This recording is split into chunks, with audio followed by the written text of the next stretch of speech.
Hello friends, welcome. आज के questions को डिस्कस करने वाले हैं जो सीटेट एग्जामिनेशन में आज यानी कि 30 तारीख को पूछे गए।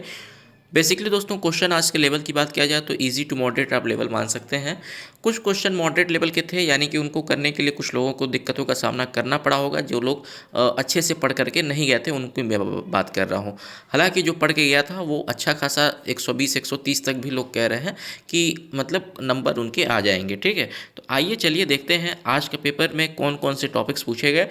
टॉपिक्स दोस्तों डेली के डेली रिपीट कर रहे हैं और उससे रिलेटेड क्वेश्चंस आप पढ़ करके जाएं, ये आपके लिए बहुत ही बेहद ज़रूरी है। ठीक है, तो दोस्तों जो सबसे पहला जो क्वेश्चन आपसे पूछा गया था वो था सोशलाइजेशन से रिलेटेड।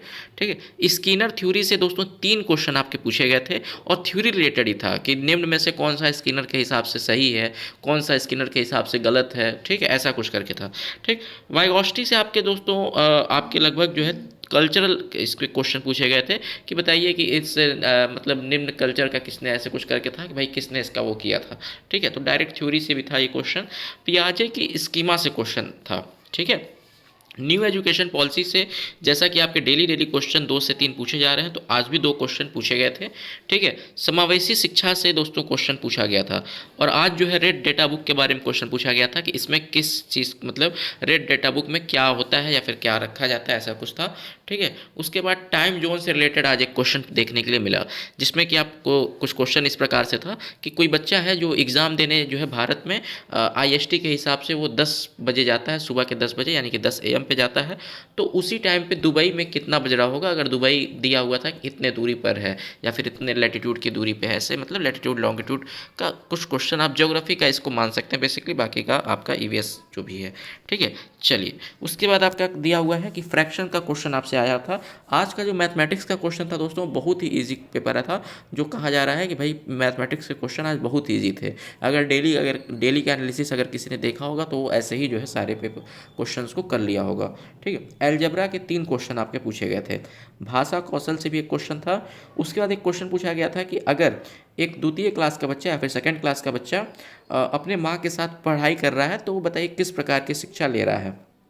ठीक है, एक पोंगल डांस फॉर्म से क्वेश्चन था कि बताइए कि जैसा कि मतलब फसल के कटने पे कहीं के लोग वैसाखी मनाते हैं, कहीं के लोग संक्रांति मनाते हैं, कहीं के लोग कुछ मनाते हैं, तो पोंगल कहाँ के लोग मनाते हैं, ऐसा कुछ क्वेश्चन था। ठीक है, उसके बाद आपका LCM SCF से क्वेश्चन पूछा गया था कि 36 54 और 90 का शायद LCM पूछा गया था। उसका पूछा गया था सबसे पुराना नेशनल पार्क कौन सा है, सबसे पुराना नेशनल पार्क आपका कौन सा है ये पूछा गया था। उसके बाद नेचुरल नंबर से भी आपका क्वेश्चन था। ठीक है, प्राकृतिक संख्याओं से। उसके बाद अवलोकन करने से क्वेश्चन था, अवलोकन कराने से कुछ क्वेश्चन था। ठीक है, एक और क्वेश्चन आपसे पूछा गया था कि एक अध्यापक अपनी कक्षा में मैप लेकर के आ रहा है, मैप यानी कि मानचित्र लेकर के आ रहा है, तो वह किस प्रकार की शिक्षा बच्चों को देना चाहता है। ठीक है, ये बताइए। उसके बाद क्वेश्चन पूछा गया था कि निम्न में से कौन सा राज्य समुद्र तट से जुड़े हुए हैं। ठीक है, आपके 4 ऑप्शंस दिए हुए थे भाई, जैसे ऑप्शन में आपका बिहार, उत्तर प्रदेश, राजस्थान, ऐसे ऐसे करके 4 ऑप्शंस आपके दिए हुए थे। तो कहा था कि निम्न में से किस ऑप्शन के सारे राज्य आपके समुद्री तट रेखा से जुड़े हुए हैं। देखिए इसमें कई लोग समुद्री तट रेखा कह रहे हैं, कई लोग आपके कह रहे हैं कि भाई नदियों के किनारे के शहर आया था। तो जो भी आ रहा हो इसको आप देख लीजिएगा। ठीक है, चॉम्स्की से क्वेश्चन आपका पूछा गया था। उसके बाद आपका पूछा गया था कि बताइए कि नेहरू इंस्टीट्यूट ऑफ माउंटेनायर कहाँ पे है। ठीक है, नेहरू इंस्टीट्यूट ऑफ माउंटेनायर कहाँ पे है। उसके बाद अनाज के भूसे को अलग करने की प्रक्रिया किस मतलब कौन सी प्रक्रिया है, अनाज से भूसे को अलग करने की प्रक्रिया मतलब इसको क्या कहते हैं, ऐसा कुछ क्वेश्चन था। ठीक है, ZPD से आपका क्वेश्चन पूछा गया था दोस्तों। उसके बाद ये पूछा गया था कि 15 लीटर में कोई मतलब मान के चलिए ऐसा कुछ था कि 15 लीटर में 100 नींबू लगता है तो 150 लीटर में कितना नींबू लगेगा, ऐसा कुछ क्वेश्चन था। हियरिंग इम्पेयरमेंट से क्वेश्चन दोस्तों पूछा गया था। डिसलेक्सिया से आपका क्वेश्चन आज के शिफ्ट में पूछा गया था।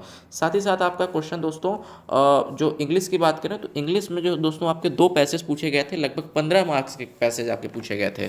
ठीक है, एक आपका 7 नंबर का था और एक आपका 8 नंबर का था, तो कुल मिलाकर के 15 नंबर के पैसेज पूछे गए थे। एक सोशलिज्म से या फिर सोशल से रिलेटेड कुछ पैसेज आया था जो कि आपका लगभग आप मान सकते हैं कि थोड़ा सा मॉडरेट लेवल का था। ठीक है, हालांकि थोड़ा सा अगर आप पढ़ेंगे उसमें तो आपको आंसर्स मिल जा रहे थे। ठीक है, फिर वही आपका फिगर ऑफ स्पीच वगैरह पूछा जा रहा था, उसमें एंटोनिम सिनोनिम्स वगैरह उसी से रिलेटेड पूछे गए थे। उसके बाद रिवर के बारे में, रिवर को मैप से रिलेटेड एक क्वेश्चन शायद ऐसा कुछ था। ठीक है, डांस फॉर्म से आपका जो है मैच द फॉलोइंग के रूप में था कि निम्न में से कौन सा डांस फॉर्म कहाँ का है, उसको सही से मिलान करना था। ठीक है, और साथ ही साथ हिंदी में बात करें दोस्तों, तो हिंदी लोग कह रहे हैं कि काफ़ी ईजी आया हुआ था। हिंदी में भी 2 पैसेजेस आपके पूछे गए थे, और बाकी के जो आपके अक्सर रोज़ पूछे जा रहे हैं, कई लोग कह रहे हैं कि शायद नवचर का पूछा था या फिर ऐसा कुछ पूछा था। ठीक है, खच्चर का पर्यायवाची भी पूछा था, शायद ऐसा कुछ था। ठीक है, तो कई सारे ऐसे आपको क्वेश्चन जो है पूछे गए थे, पर्यायवाची विलोम वगैरह पूछे गए थे। कुल मिला के हिंदी का कह रहे हैं लोग कि ईजी पेपर था आज का। ठीक है, तो ये दोस्तों आपके पेपर का लेवल है, जैसा कि आप सभी देख सकते हैं। आशा करते हैं कि आपको आज के क्वेश्चन समझ में आए होंगे। डेली के मैथ के क्वेश्चंस आपको एक दिन बाद आपको अगले दिन लगभग 10 से 11 बजे के बीच में आपको मिल जाते हैं। धन्यवाद। वीडियो को ज़्यादा से ज़्यादा शेयर कीजिएगा और इस टॉपिक को ज़रूर तैयार करके जाइए। धन्यवाद।